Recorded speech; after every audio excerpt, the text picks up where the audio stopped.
प्रिय संस्कृत मित्राणे, नमः संस्कृताय। एसडीजी क्लासेस पर उत्तर रामचरितम की व्याख्या चल रही है और उत्तर रामचरितम में तृतीय अंक की व्याख्या चल रही है। अभी तक हमने 2 भाग इसके दिए हैं और उत्तर रामचरितम में ये विस्कंभक चल रहा है और 5 श्लोकों तक विस्कंभक चलेगा। और अभी तक हम जो है कथानक पढ़ चुके हैं कि सीता भी गोदावरी के समीप और उधर श्री रामचंद्र जी भी आ रहे हैं। लेकिन इससे पहले चैनल पर यदि आप जुड़ते हैं, देखते हैं, तो इस चैनल को सब्सक्राइब करें और वीडियो को लाइक अवश्य किया करें। कमेंट कुछ यदि आपको करना हो तो उसको अवश्य लिखा करें। हमारे लिए न सही तो श्री रामचंद्र जी के लिए भी वीडियो को शेयर करिए। उनके चरित्र की व्याख्या हो रही है तो अपने इष्ट देव श्री रामचंद्र जी को आधार मानकर आप वीडियो को शेयर करते रहिए ताकि और लोग भी इस कथा को सुन सकें। तो आइए, इसके पहले हमने पढ़ा था कि सीता गंगा मैया के आशीर्वाद से इस जंगल में जो वन देवी देवताएं, वह गंगा मैया के आशीर्वाद से वह वन देवी देवताएं भी नहीं देख पाएंगी, अर्थात सीता अदृश्य रूप में रहेंगी और उस सीता या माता जानकी का प्रेम तमसा के प्रति ज़्यादा रहता है, इसलिए उस आशीर्वाद का प्रभाव तमसा के ऊपर भी लागू होगा। तमसा भी अदृश्य रहेंगी। यहाँ तक हमने कथानक पढ़ लिया था। तब उसके बाद मुरला कहती है कि अहम अपीएतम वृत्तांतम भगवत्यै लोपामुद्रायै निवेदयामि। अहम अपि एतम अर्थात तब तक मैं इस वृत्तांत को, घटना को, समाचार को भगवत्यै लोपामुद्रायै, भगवती लोपामुद्रा को बताती हूँ। तमसा जब ऐसी ऐसी बातें बताती है कि सीता भी आ रही हैं और लोपामुद्रा ने भेजा था मुरला को कि गोदावरी से जाकर संदेश कहना कि राम जी जब जब मूर्छित होंगे उनको अपनी बीती वातई पद्म किंजल कान और स्वैरई हवाओं के द्वारा उनके जीवन को बचाना। ये गोदावरी से संदेश कहने के लिए आई थी। लेकिन जब तमसा उसी जंगल में मिल जाती है, उस वाल्मीकि आश्रम के किनारे, जब वह बताती है कि सीता ही स्वयं आ रही हैं, तो राम को बचाने का उससे अच्छा कोई उपाय नहीं हो सकता। यही सब घटना मुरला वही बताती है। अहम अपीएतम वृत्तांतम भगवत्यै लोपामुद्रायै निवेदयामि। मैं यह घटना, मैं यह वृत्तांत, मैं यह समाचार जाकर लोपामुद्रा से बताती हूँ। और रामभद्रो अपि आगतम एवेति तर्कयामि। मुरला कहती है कि रामभद्र श्री रामचंद्र जी एवेति तर्कयामि आ गए, आगतम आ गए हैं, ऐसा मैं अनुमान कर रही हूँ, क्योंकि यह लोपामुद्रा के यहाँ गई थी। मुरला लोपामुद्रा के यहाँ गई थी तो पुष्पक विमान की आवाज़ को वह पहचानती थी। वैसी ही आवाज़ उसे सुनाई पड़ी होगी, इसीलिए यहाँ पर तर्कयामी विचार कर रही है कि लगता है श्री रामचंद्र जी भी वन में आ रहे हैं। तो दिया रामो भद्रो अपि आगतम, रामचंद्र जी भी आगतम आ गए हैं। एवेति तर्कयाम, ऐसा मेरा अनुमान है।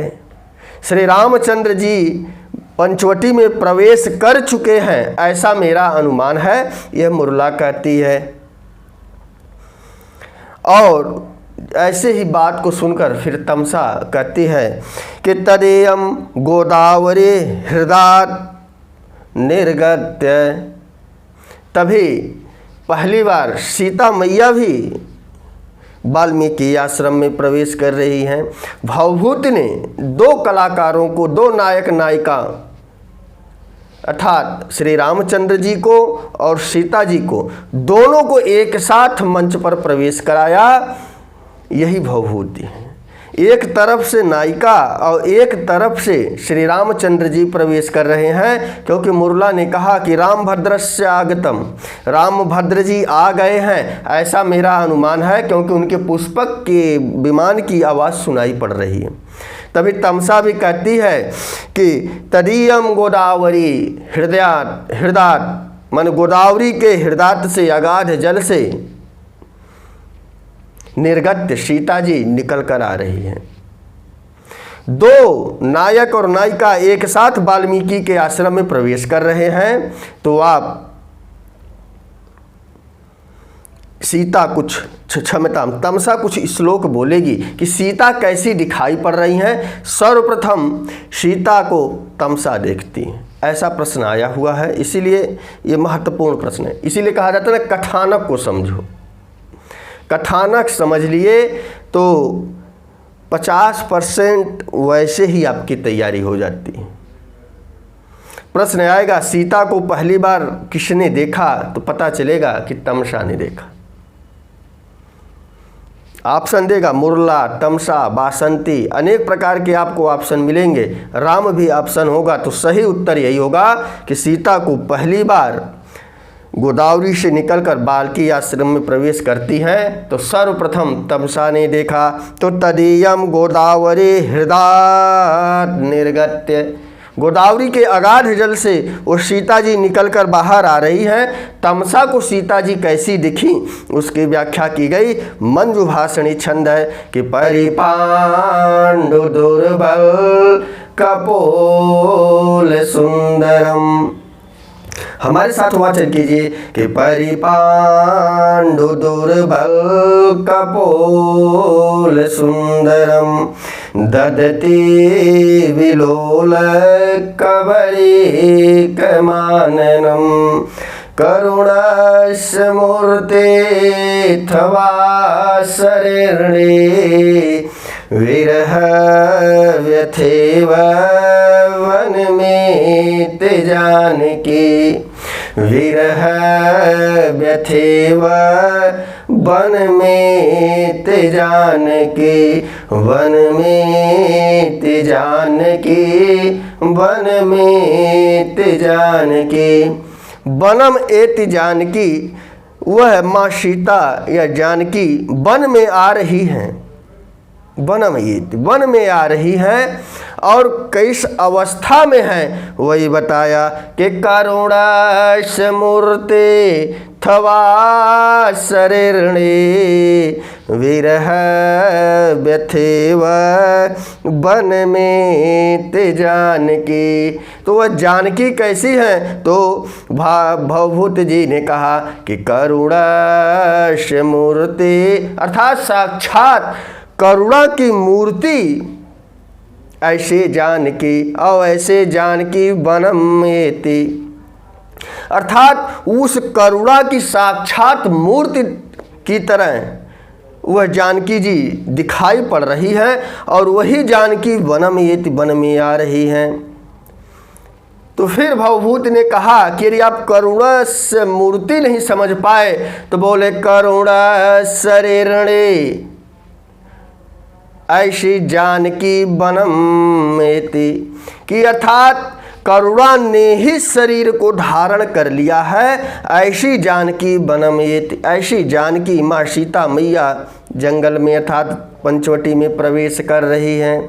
और एक और बताया कि विरह व्यथे, अर्थात विरह की व्यथा के समान ऐसी जानकी वनम एति, ऐसी जानकी जंगल में पंचवटी में प्रवेश कर रही हैं।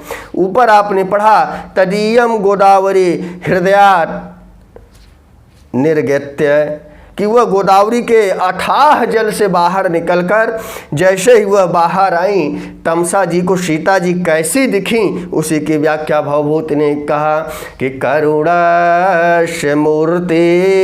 थवा शरणे, अर्थात करुणा की मूर्ति साक्षात करुणा की मूर्ति की तरह, या करुणा ने स्वतः शरीर धारण कर लिया है, या विरह की व्यथा के समान ऐसी जानकी वनम एति इस पंचवटी में प्रवेश कर रही हैं।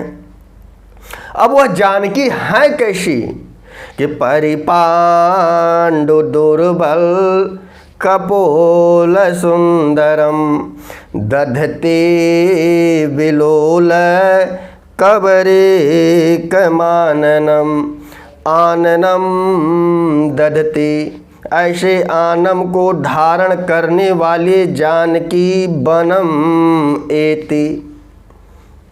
आनन माने मुख को, दधति माने धारण, दधति माने धारण की हुई जानकी वनम एति। ऐसे मुख को धारण की हुई जानकी वनम एति, जंगल में प्रवेश कर रही हैं या जंगल की तरफ आ रही हैं, वाल्मीकि के आश्रम की तरफ आ रही हैं। और वह मुख कैसा है, अब उसका विशेषण बताया गया कि परिपांडु दुर्बल कपोल सुंदरम। पीले हो गए हैं, परिपांडु अत्यधिक पीले पड़ गए हैं, और वह जो उनके कपोल हैं वह दुर्बल हैं।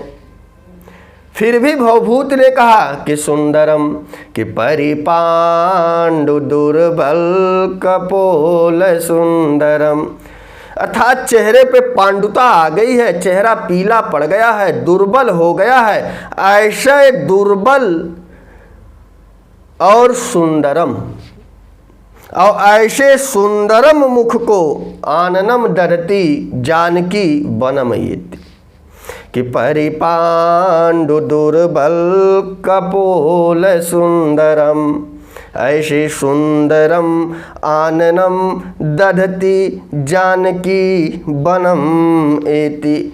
यह आननम का विशेषण है कि जो वह सीता मैया हैं उनका चेहरा पीला पड़ गया है, गाल अंदर की तरफ धंस गए हैं, फिर भी वह सुंदर दिखाई पड़ रहे हैं।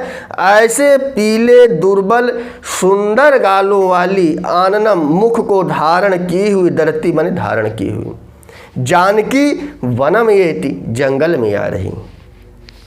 फिर एक और विशेषण बताया कि दधते विलोल कबरेकम, दधति विलोल कबरीकम आननम दधति, अर्थात विलोल कबरीकम आननम दधति जानकी वनमेति।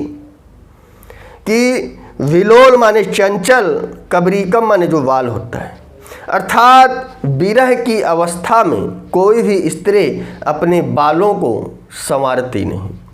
अर्थात सीता जी के चेहरे पर चंचल बाल इधर उधर बिखरे हुए हैं। ऐसे बिखरे हुए आनन को दधति धारण की हुई जानकी बनमयति, जंगल में आ रही है।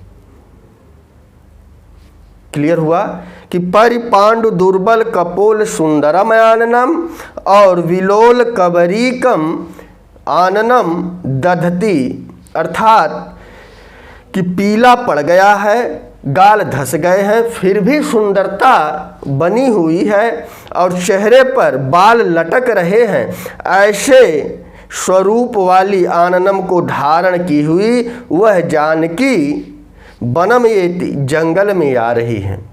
क्योंकि वह सीता राम के वियोग में, बहुत लंबा वियोग था, 12 वर्ष का वियोग था, इसलिए उनका चेहरा दुर्बल पड़ गया, पीला पड़ गया और बाल चेहरे पर लटक रहे हैं। यह वियोग की एक अवस्था है। और कहीं सुंदर स्वरूप का वर्णन करते हुए यदि भवभूत जी मंच पर सीता को प्रवेश करते तो काव्य दोष हो जाता। विरह की अवस्था है तो विरह सीता जी में स्पष्ट दिखाई पड़ रहा है। इसीलिए यहाँ पर भवभूत ने मंजुभाषणी क्षण में बहुत ही, और तमसा को सीता जी कैसी दिखी उसकी अवस्था का उस वर्णन किया। और वह सीता जी ऐसे मुख को धारण की हुई, ऐसा लगता था कि जैसे यह करुणा की मूर्ति के समान, या करुणा ने स्वयं शरीर धारण कर लिया, या विरह व्यथा के समान ऐसी जानकी इस जंगल में, इस पंचवटी में प्रवेश कर रही है। तो यह इस श्लोक की व्याख्या रही कि परिपांडु दुर्बल कपोल सुंदरम दधते विलोल कबरेक माननम करुणस्य मूर्तेऽथवा शरणे विरह व्यथेव बन में ते जानकी। दो पात्र एक साथ पंचवटी में प्रवेश कर रहे हैं।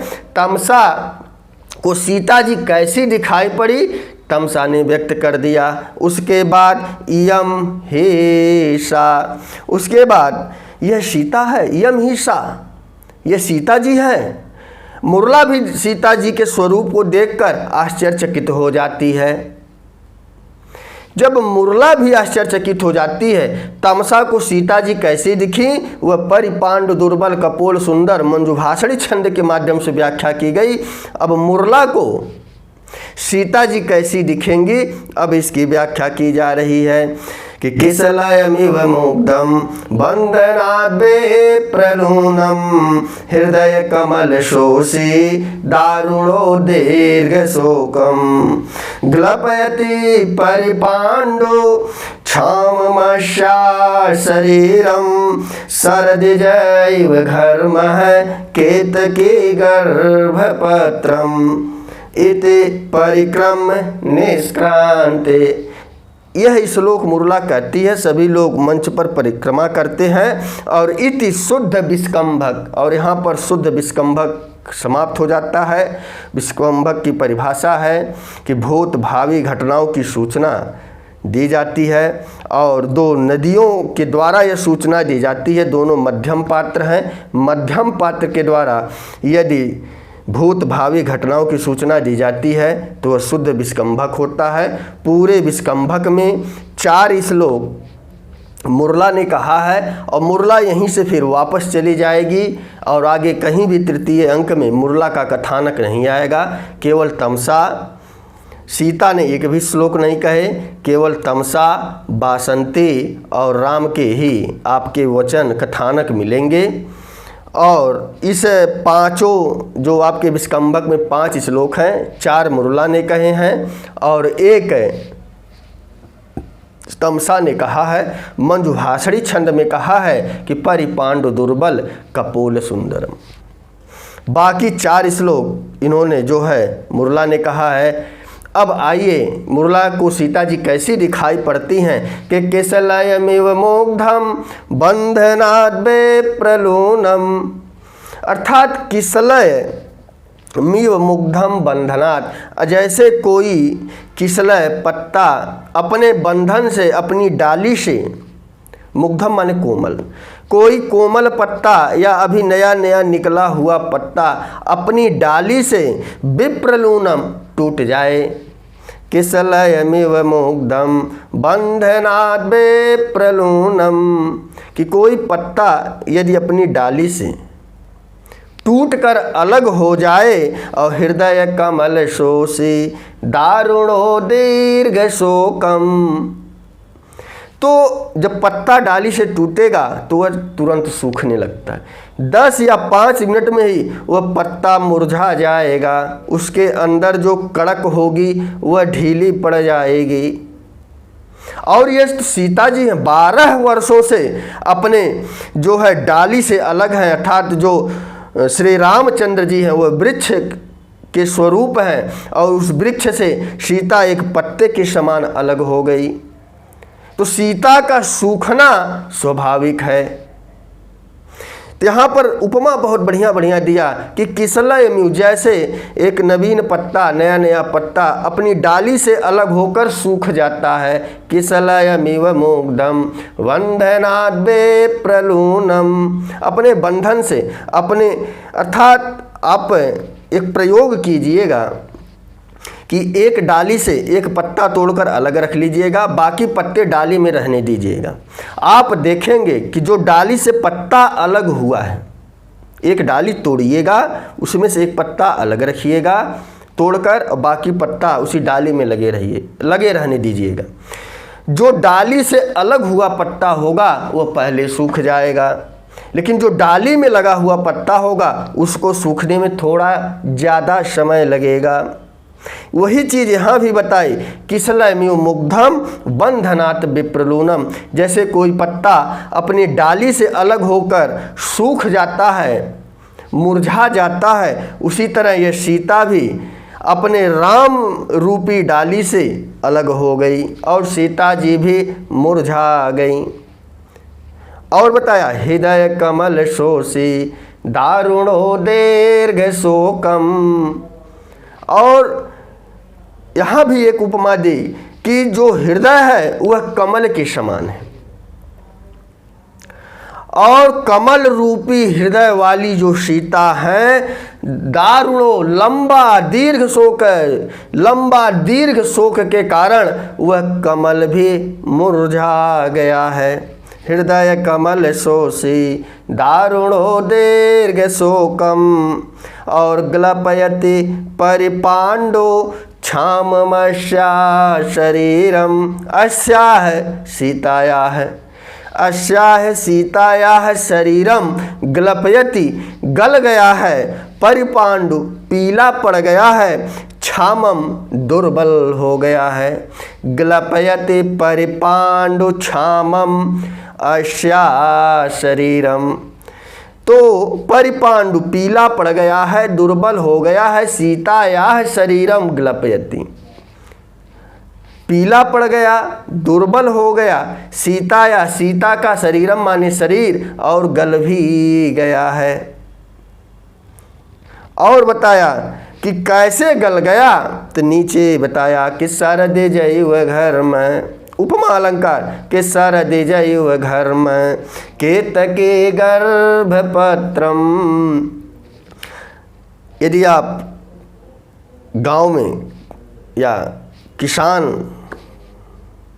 के बच्चे होंगे तो आप जानते होंगे कि वर्षा ऋतु के बाद जब शरद ऋतु आती है तो उस शरद ऋतु की जो धूप होती है वह इतनी तेज होती है कि उसकी धूप यदि किसी को लग जाए व्यक्ति मूर्छित हो सकता है।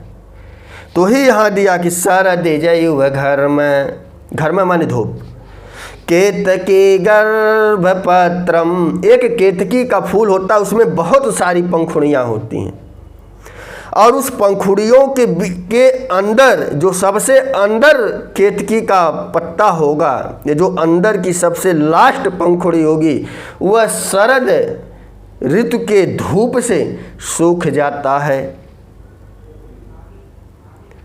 अर्थात सीता जी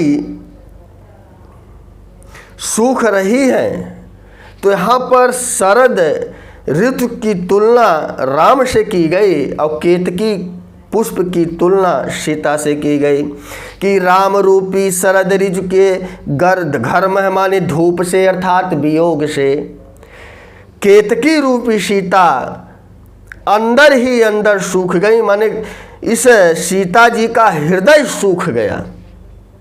शरीर है, शरीर के अंदर हृदय है, उसी तरह जैसे केतकी के अंदर सबसे अंदर विद्यमान अंतिम पंखुड़ी सूख जाती है शरद ऋतु में, शरद ऋतु के धूप से, ये सीता भी उस जो है दीर्घ दारुण शोक, लंबा शोक के कारण ये सीता भी सूख गई है कि शरद जैव घर में केतके गर्भपत्रम किसलयमिव मग्धम किसलयमिव मुग्धम बंधनाद् विप्रलूनम हृदय कमल शोषे दारुणो दीर्घ शोकम। मालिनी छंद है कि ननमयुतेयम मालिनी भोगिलोकै, ननमयुतेयम मालिनी भोगिलोकै हृदय कमल शोषे दारुणो दीर्घ शोक ग्लपयति परिपांडो, ग्लपयति परिपांडो क्षाममस्या शरीरम। तमसा को सीता जी करुणा की मूर्ति लगी और मुरला को सीता जी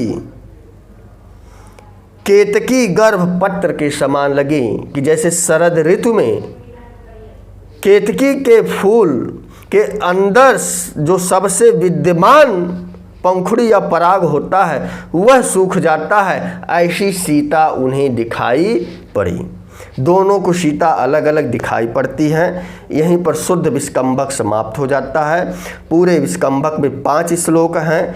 5 में से 4 श्लोक मुरला ने कहे हैं केवल परिपांडु दुर्बल कपोल सुंदरम, कि ऐसे आननम को धारण की हुई सीता जी वनम एति जंगल में आ रही है। यह श्लोक केवल तमसा ने कहा है। ऐसे प्रश्न आपको मिलते रहेंगे, बनते रहेंगे। कैसा लगा वीडियो कमेंट में अवश्य लिखिएगा। कल शुद्ध विस्कंभक से आगे का कथानक पढ़ाया जाएगा। अच्छा लगा शेयर कीजिए। तो बस आज के लिए इतना ही। नमः संस्कृताय। शुभ संध्या, शुभ रात्रि।